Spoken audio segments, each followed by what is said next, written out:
Everybody, and welcome to this week's HackerKast. I can't believe we've done this 35th HackerKast. Wow, we might actually be getting good at this. All right, so this is HackerKast, where Robert, myself, and usually Matt Hansen, who is out in Amsterdam today, speaking at conferences. This is where we talk about application security and current events. So, for those that can't spend 80 hours a week like we do collectively, trying to figure out what's going on in this space. We pick a few interesting stories and we talk about them and hopefully everybody keeps up to speed. So to jump right in it, I don't know if this is web security stuff or what, but it has been the talk of Twitter. It's been the talk of news stories. It's been the talk of the FBI. It's airplane hacking. So apparently a researcher by the name of Chris Roberts gets on a plane, or was he on a plane, Robert? And he starts talking about different ways what he's doing. Yeah, and he also sort of threatened that he was going to do it too, as well. So he gets on a plane and says, I can do certain things, and he starts, I guess, disclosing vulnerabilities in the entertainment system, and I guess somehow it gets construed that he's accessing avionics. And I guess when the plane lands, the FBI is there to greet him. They pull him off the plane, and they do an investigation on it and things like that. And the whole thing blows up. The whole thing blows up because apparently he's made comments that he had access to avionics and he was making the plane fly sideways. I'm not so sure what that means. I'm pretty sure a plane can't fly sideways. Maybe it was taken out of context. I don't know. But it did raise the interesting concern as, one, why is he testing a plane while people are on the plane? That's a really good question. And two, and himself. Yeah, that's probably not the smartest thing legally and for personal safety. And then the other one is that this vulnerability disclosure is like there's people were generally concerned about this. Beyond the disclosure issues and the legality, are there real cyber concerns with airlines? And so that's where we're at. Totally. Yeah, I feel bad for the guy. I mean, he's going to get no matter how this is going to go down, it's the court of public opinion at the end of the day as well. And he made some very inflammatory comments and didn't actually seem like he kind of knew what he was talking about in some regards. So we'll see how this ends up. And I was just reading today, apparently he's been talking about these airplane and airline issues since 2011, and that came up. And I guess only now when he gets on a plane and puts people's lives at risk does people pay attention. And I think in lesser terms, this is something we empathize with. You actually have to put people in danger, show a risk for anybody to pay attention. It's unfortunate, but maybe that's just the nature of things. We need a city to go hack, I think. Anyone want to volunteer their city? Yeah, I don't think that's going to work. So I guess the guidance is, just like we always tell everybody, at White Hat and everybody else, is, please don't test systems that you don't have, that you don't own, and you don't have express written consent. That's a surefire way to get into trouble. And I know many of those in the industry play in the gray at least just a little bit, but you take your chances at that particular point. Much better to go after those who have bug bounty programs that have said, we put our systems out there, anybody can test them, and disclose vulnerabilities in them. You just got to let us know discreetly about them, and we'll pay you money or fame, give you t-shirts and all kinds of cool stuff. And there's hundreds of companies out there, so there's no real good reason to practice your skills by going after somebody else's system that hasn't given you permission. This right here is where it gets a little ironic, though.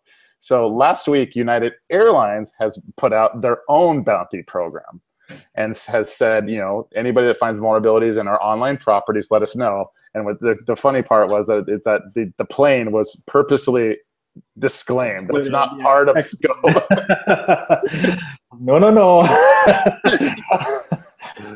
So I'm sure a lot of people in the industry out there have filed bugs. Actually, I filed one myself, and they'll say they'll get back to me. But I think they actually United probably got inundated with a whole lot of really interesting reports. So that's good for them and good for the rest of us.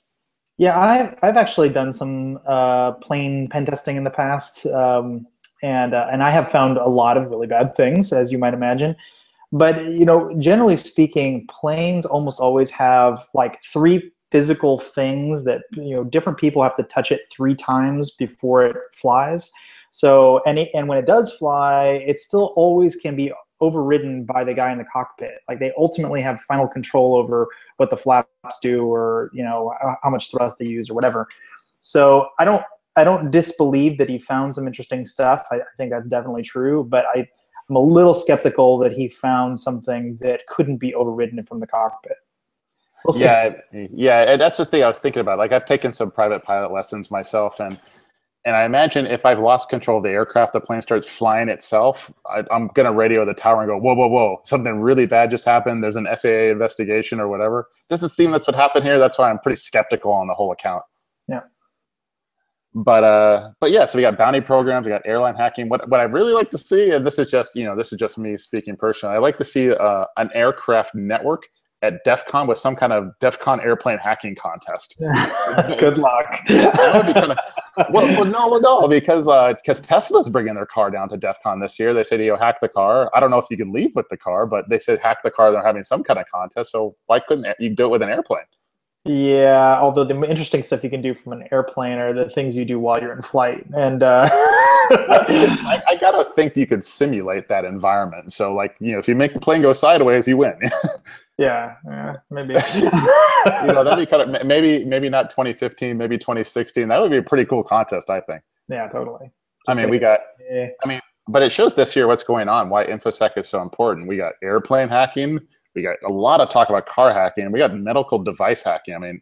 I mean, everything has a connection to the internet now or Wi-Fi enabled. So it's getting pretty serious out there. Totally. So let's move on and cover one more story here. This is you brought this one up, Robert. The Syrian Electronic Army hacked the Washington Post content delivery network. Is that InstartLogic? It is. It is. Yeah, it actually took me a little while to figure out what their CDN actually was because they're not using a particularly common one.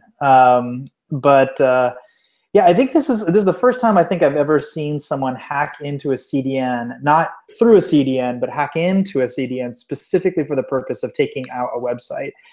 I'm sure people have hacked into individual accounts or something, but this might be the first time that I'm aware of that they hacked the entire CDN specifically to do something interesting. I think this is really, I mean, this goes back to that stuff we saw with Hillary Clinton and her website and how many things could be hacked, right? There's so many things that we rely on, email systems of the registrar and the registrar's registrar and the domain provider's registrar and on, right? And all that stuff.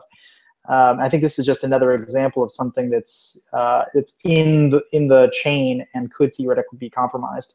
Some of the stuff we're talking about at Black Hat this year is like BGP, for instance, using BGP to take over HTTPS, which is, it doesn't seem like they're related, but they definitely are, and I think this is just another one of those. So in the case of InstartLogic, do we know how the SEA broke into the systems and more specifically what they did to the Washington Post? No, they weren't willing to disclose what they did, but they did deface it, which I think is, that's Syrian Electronics Army's, they're sort of their MO. That's what they do is they deface, which I think is they're doing a huge service to the rest of the security industry. They're finally giving us what we need to tell people this is a real problem without actually doing real damage. They didn't delete anything. They didn't put viruses on web pages. They didn't phish accounts or anything that they could have done. They just defaced it, which is great. And it's only temporary because it wasn't even the main site. It was only content delivery networks. Yeah. It's kind of interesting on these particular hacks when those like the SEA and other hacktivists, when they hack something and they make it known that they hacked it, it's kind of, I think those guys are more classifiable as the canary in the coal mine. They should be taken seriously, but far more serious are those that hack you and don't laugh at you. I mean, how many other times has this happened that we don't know about, that they kept it quiet, that they were in it for the profit, not the fame? Those are the things we got to be thinking about. Yeah, the ones you never hear about. Yeah, we hear about it way after the fact, all those other particular incidents that we have in the past. Like, what does the Verizon data breach report say? It's usually like 6 months or to like a year and a half after the breach that they find out about it. Yeah. Yep. And only because some customer record went missing or something broke or whatever. Yeah, it's always your business partner that said, hey, yeah, we think you're hacked. And that's got to be a really embarrassing phone call. So, maybe in the Washington Post case, like, when did they find out their webpage was defaced? Was that when customer calls came in? Same when everyone else found out. Yeah, I think this kind of reminds me a little of that SQL injection worm that was going around several years back. And the only reason people found out about it is because they couldn't log in because their password had been changed to a piece of malware. That's how they found out, right? I can't log in. So at this point, usually I try to, give, I guess, words of guidance to those that are listening. Like, what are the things we can do better on out there? But this week, honestly, I'm a little at a loss here. We got these really important systems that are riddled with vulnerabilities, and we can't even legally test them. I mean, we're wholly reliant upon airline companies, auto manufacturers, medical device manufacturers to take their own security seriously. I mean, and they're not exactly a mature industry from a cyber perspective. And us as customers, and even to the extent the security community, what are we supposed to do here? How do we help? How do we engage? That's exactly right. And it's even worse. I mean, there's so many more industries that are similar, like power and water, and all the stuff that's sort of critical infrastructure that we all rely on.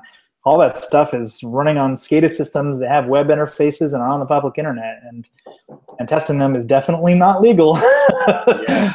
That's a really tough one. Like, the InfoSec industry has grappled with responsible disclosure for a long, long time. We're making some progress there, but that usually had to do with software that we buy that runs on our machines, and we can test it with relative safety. But in a cloud-based world, and when everything in I can't go buy an airplane or a car and go test it. So I think actually now these days, it's disclosure, while important, is less important than vulnerability discovery. I mean, if the good guys can't find it, then only the bad guys are going to find it. And now what? It puts us in a very precarious situation. It does. So I guess that will be the topics for, I guess, the next year, 2 years, 3 years. And how do we figure this out? I mean, is regulation going to save us? I don't think so, but that's the thing that in the industry we're going to have to figure out.